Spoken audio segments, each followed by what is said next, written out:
Now, a lot of people are asking what to do about the Flint disaster. It is American. It's an American, actually, tragedy. We are living in times where man and some men are making decisions that greatly impact human lives. Some may call it genocide. Others may call it environmental racism. But no matter what you call it,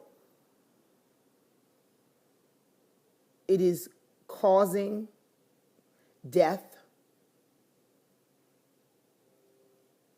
in an American city. What do I mean by death? You can destroy the life of a person simply by the quality of life that is given or provided or generated from one's environment. We talk about the environment, we are talking about the air that we breathe. We were talking about the water that we drink. We were talking about the foods that we digest. And then I'm going to talk about the spiritual warfare that impacts our sense of hope, which truly reflects how we deal with such a crisis as Flint. As American citizens, we were given, and let's say not given, let's say we fought for our right to vote, our right to participate in the government. And although the process is terribly flawed, we cannot sit back and allow apathy to deter us, derail us, stop us from voting. The voting process is very complex indeed. It does require a lot of patience and, let's say, a lot of education and research.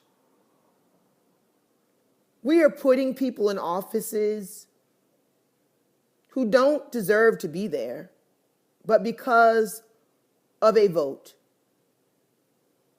Because a vote, one vote, impacts the choices of other governmental offices and positions, we suffer. We suffer because the people who are appointed in positions have no respect and do not value human life. Human life has now been mitigated to what we can afford, when we can afford it, and who we are willing to invest in. And today, I would like to say that we cannot wait for someone else to save us. That is not how you impact real change. What we must do is communicate. We must collaborate. We must unify. We must educate ourselves on the ways that we will impact change. I am at the place in my life where I am no longer looking for someone else to bail me out. I am no longer looking for the answers in someone else's eloquent speech. Nor am I looking for the answers from people whom have been put in place in power because of a meaningless vote, of an empty vote. I implore us all to think about what it is that really matters. What are the 3 things in your life that you would kill for? What would you kill for?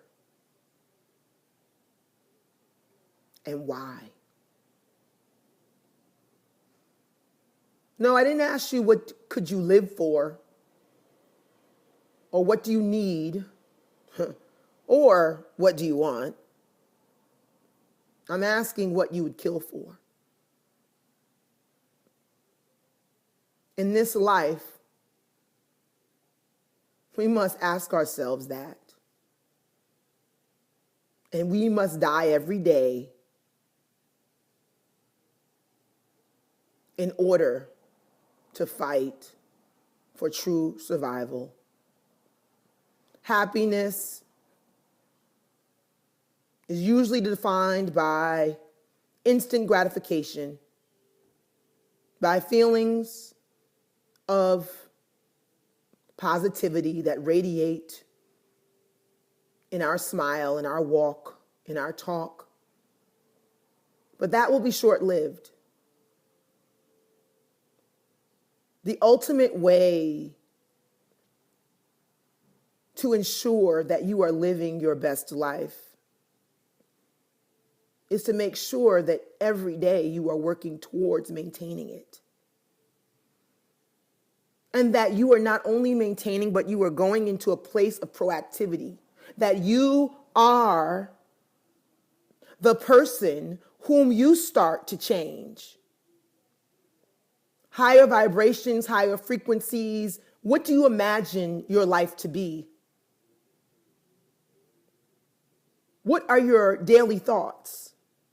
How do you perceive the world and your place in it? If you perceive yourself as a small being who has zero to no control over what happens to you, then you, in fact, have a victim mentality. And I'm going to say it, victim mentality. Mentality. The mentality is driving change. The mentality is stopping change.